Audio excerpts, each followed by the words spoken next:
आयुक्त हतबल नाहीत तर राज्यकर्त्यांचे पटीक झाले आहेत। ठाणे महानगरपालिका ही सर्वात मोठ्या भ्रष्टाचाराचं केंद्र झाली आहे। जर भ्रष्टाचारांना सत्तेवर ठेवलं तर पुढची पिढी माफ करणार नाही।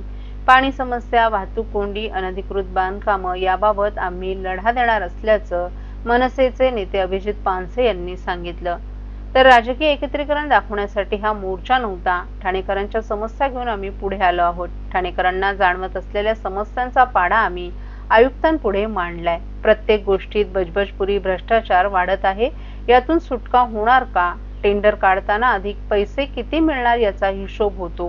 हे रोखण्यासाठी भ्रष्टाचाराच्या विरोधात आम्ही एकत्र आलो असल्याचं आमदार जितेंद्र आव्हाड यांनी सांगितलं। ठाणेकरांच्या मनात आक्रोश आहे। ठाण्याला भ्रष्टाचारापासून वाचवायचं असेल तर आम्ही एकत्रच येणार। शाही धरण आजही अपूर्ण आहे, कारण टेंडर कोण काढणार यावरच राजकारण सुरू आहे। ठाणेकर तहानलेले आहेत आणि वाहतूक कोंडीने त्रस्त आहेत। आपण जाहीर आव्हान देतो की ठाणे महापालिकेतील पदावरचे अधिकारी योग्य आहेत का हे आयुक्तांनी जाहीर करावं आणि त्याची श्वेतपत्रिका जाहीर करण्याचं राजन विचारे यांनी सांगितलं। भ्रष्टाचार वाढला असून ठाणे त्यात अग्रेसर झाला आहे। महानगरपालिकेचं 5 वर्षांचं ऑडिट झालं नाही। 337 कोटींचा हिशोब लागत नाही। गोल्डन गँगनं महापालिका गिळून टाकली आहे। दिल्लीत गेल्यानंतर काहींना ठाणे महापालिका आजही सुटत नाही। आजही दिवाळीच्या निमित्तानं गोल्डन गँगचे लीडर आले होते। याच गोल्डन गँगनं ठाणे महापालिका गिळून खाल्ली आहे। हाच गोल्डन गँगचा लीडर एकनाथ शिंदे यांच्या जाचाला कंटाळून काँग्रेसमध्ये जाणार होता। त्याला आपण समजावून सांगितलं, तोच गद्दार महापौर झाला। मात्र याच गद्दारानं महानगरपालिकेचं वाटोळं केल्याचं राजन विचारे यांनी सांगितलं। मोर्चा निघालेला आहे। महापालिका प्रशासनाच्या भ्रष्ट कारभाराविरुद्ध हा मोर्चा आहे। या मोर्चानंतर तरी बदल घडेल ठाण्यामध्ये? मला वाटतं बदल घडावा। बदल जर घडणार नसेल तर मला वाटतं असेच मोर्चे सातत्याने त्या ठिकाणी निघतील आणि त्यांना जाब विचारला जाईल। सर, आता हा मनसे आणि शिवसेना उद्धव बाळासाहेब ठाकरे पक्षांचा एकत्रित मोर्चा आहे। आगामी महापालिका निवडणुकीत एकत्रित दिसेल ही लढाई? मला वाटतं ठाकरे बंधू एकत्र झालेला आहे, मराठी माणूस एकवटलेला आहे आणि त्याचबरोबर सर्व विरोधी पक्ष या ठिकाणी एकत्र येऊन आज ज्या पद्धतीने चालू आहे आणि ज्या पद्धतीने मला वाटतं हे जे काही वातावरण निर्माण झाले आणि लोक सुद्धा या ठिकाणी कंटाळलेले। सर्व नागरिकांना आवाहन करण्यात येत आहे की सध्या डासांमार्फत पसरणाऱ्या डेंग्यू या आजाराचा प्रसार रोखण्यासाठी प्रत्येकाने पुढील प्रमाणे कार्यवाही करावी। डेंग्यू आजार एडिस इजिप्ती हा डास चावल्याने होतो। या डासांची पैदास साचलेल्या किंवा साचवलेल्या स्वच्छ पाण्यामध्ये होते। 8 दिवसांपेक्षा जास्त दिवस पाणी उघडे व साचून राहिल्यास त्यात डास अंडी घालतात। अंड्यांच्या अळ्या तयार होऊन पुढे डास तयार होतात। यासाठी आपल्या घरातील पाणी साठे, उदाहरणार्थ बॅरल्स, पिंपे, टाक्या, हौद, रांजणे इत्यादी दर आठवड्याला रिकामे करून घासून पुसून कोरडे करून पुन्हा भरावे। 1 दिवस कोरडा दिवस म्हणून पाळावा।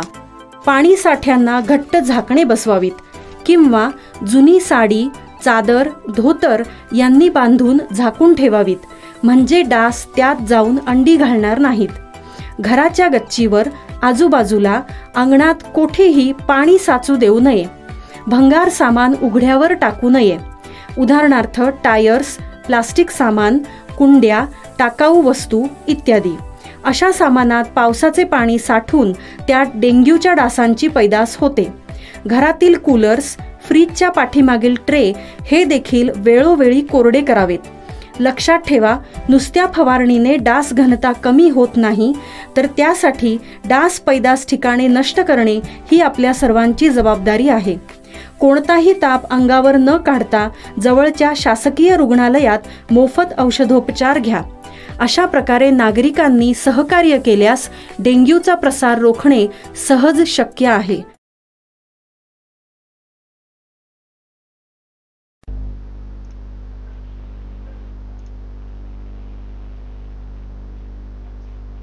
एसटी कर्मचाऱ्यांना 6,000 रुपयांची दिवाळी भेट। वेतनवाढीच्या फरकाचा हप्ता आता वेतनासोबत मिळणार। एसटीच्या सुमारे 85,000 कर्मचारी आणि अधिकाऱ्यांना दिवाळी भेट म्हणून 6,000 रुपये सानुग्रह अनुदान देण्याचा तसंच वेतनवाढीचा फरक वेतनासोबत देण्याकरिता महामंडळाला दरमहा 65 कोटी रुपये देण्याचा आणि पात्र कर्मचाऱ्यांना दिवाळी अग्रिम म्हणून 12,500 रुपये देण्याचा निर्णय उपमुख्यमंत्री एकनाथ शिंदे यांनी जाहीर केलाय.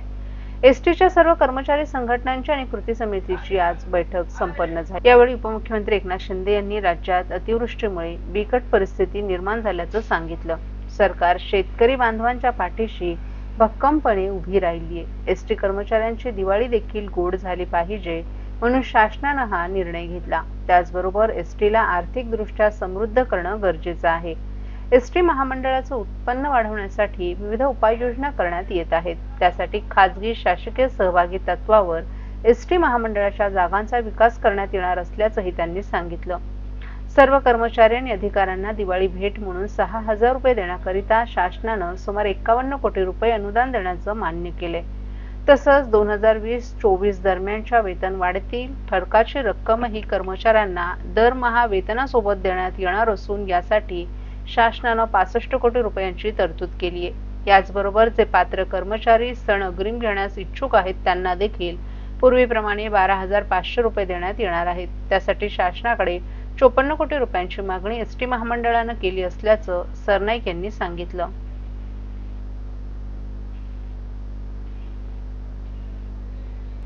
लाडक्या बहिणींच्या ई-केवायसी सर्व्हरमध्ये सुधारणा केल्या जात आहेत. लाडक्या बहिणींना नोव्हेंबरपर्यंत ई-केवायसी करण्याची मुदत आहे. तसंच पूरग्रस्त भागासाठी आणखी 15 दिवस मुदत वाढवून घेणार आहोत असं महिला व बालविकास लाडक्या बहिणींच्या ई-केवायसी सर्व्हरमध्ये सुधारणा केल्या जात आहेत. लाडक्या बहिणींना नोव्हेंबरपर्यंत ई-केवायसी करण्याची मुदत आहे. तसंच पूरग्रस्त भागासाठी आणखी 15 दिवस मुदत वाढवून घेणार आहोत असं महिला व बालविकास विभागाच्या मंत्री अदिती तटकरे यांनी स्पष्ट केले. ठाण्यात राष्ट्रवादी काँग्रेस पक्षाचा पदाधिकारी मेळावा आयोजित करण्यात आला होता. या मेळाव्यास मंत्री अदिती तटकरे उपस्थित होत्या. मेळाव्यानंतर त्यांनी माध्यमांशी संवाद साधला. लाडक्या बहिणींच्या ई-केवायसीसाठी सर्व्हरमध्ये अनेक सुधारणा केल्या जात आहेत. दररोज जवळपास 4 ते 5 लाख लाडक्या बहिणींची ई-केवायसी प्रक्रिया होत आहे.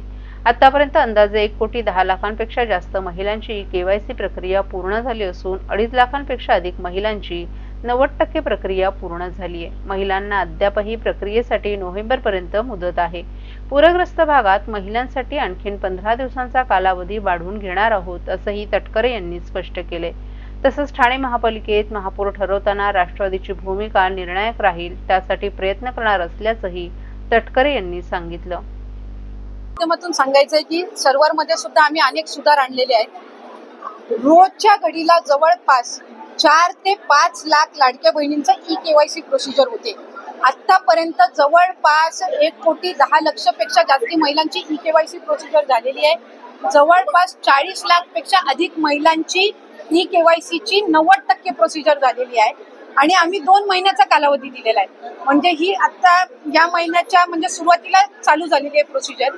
त्यामुळे नोव्हेंबरपर्यंत त्यांना अवधी आहे, म्हणजे आणखीन 1.5 महिना त्यांना अवधी आहे. जे पूरग्रस्त भाग आहेत त्यांच्या संदर्भामध्ये आम्ही आणखीन 15 दिवस वाढवून देण्याचा निर्णय हा विभाग म्हणून आम्ही घेतो. राष्ट्रवादी त्या आगामी महापालिका निवडणुकात महिलांसाठी विशेष काही असणार आहेत का? ठाणे असेल, मुंबई असेल किंवा इतर जिल्ह्यांमध्ये? साधारणपणे महायुतीच्या सरकारच्या या संबंध कालावधीमध्ये आपण पाहिलं असेल तर कधी नेवय तेवढं महिलांना त्या ठिकाणी प्राधान्य देते. इतर वेळेला 50-51% आरक्षण हे महिलांना स्थानिक स्वराज्य संस्थेमध्ये निश्चितपणाने असतं. पण कुठेही ती महिला मतदार किंवा ती वोट बँक गृहीत न धरता महिला सक्षमीकरणाचं भक्कम पाऊल हे महायुतीच्या सरकारने उचललं. पुढच्या कालावधीमध्ये ही जी सगळी शहरं आहेत तिथं अधिकाधिक महिलांना तिथं उद्योग व्यवसाय कसा देता येईल किंवा त्यांना त्या पद्धतीनं कशी गुंतवणूक करून त्यांना आर्थिक साक्षरता कशी आणता येईल यासाठी आम्ही सरकार म्हणून आणि विभाग म्हणून काम करतो. नाही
राष्ट्रीय शहरी आरोग्य अभियानांतर्गत काम करणाऱ्या कर्मचाऱ्यांना सरळ सेवा भरतीनं सामावून घेणं, डाटा एंट्री कामगारांचं मानधन वाढवणं, सफाई कर्मचाऱ्यांना किमान वेतन, पालिकेच्या निवृत्त कर्मचाऱ्यांची देणी त्वरित देणं, हिरानंदानी इस्टेट येथील रहिवाशांना नागरी सुविधा उपलब्ध करून देणं, माजिवडा येथे लोढा गृहसंकुलात पावसात शिरणाऱ्या पाण्यापासून मार्ग काढणं आदी विविध प्रश्नांवर खासदार नरेश मस्के यांनी ठाणे महापालिका आयुक्त सौरभ राव यांच्याशी चर्चा केली.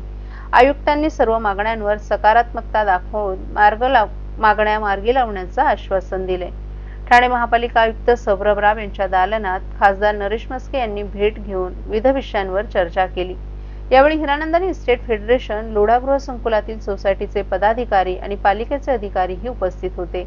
राष्ट्रीय शहरी आरोग्य अभियानांतर्गत ठाणे महापालिकेच्या माध्यमातून गेली अनेक वर्ष कामगार ठाणेकरांना आपली सेवा देत आहेत. शासन अध्यादेशाप्रमाणे सरळ सेवेतून त्यांना पालिकेत सामावून घेणं अपेक्षित आहे. याबाबत आयुक्तांकडे हा विषय प्रलंबित आहे. 10 वर्षांपेक्षा अधिक काळ सेवा देणाऱ्या 70% कामगारांना पालिकेत सामावून घेण्याची मागणी खासदार नरेश मस्के यांनी केली. आयुक्त सौरभ राव यांनी या मागणीला सकारात्मकता दाखवत पालिकेत सामावून घेण्याची प्रक्रिया लवकरात लवकर मार्गी लावण्याचं आश्वासन दिल्याचं मस्के यांनी सांगितलं.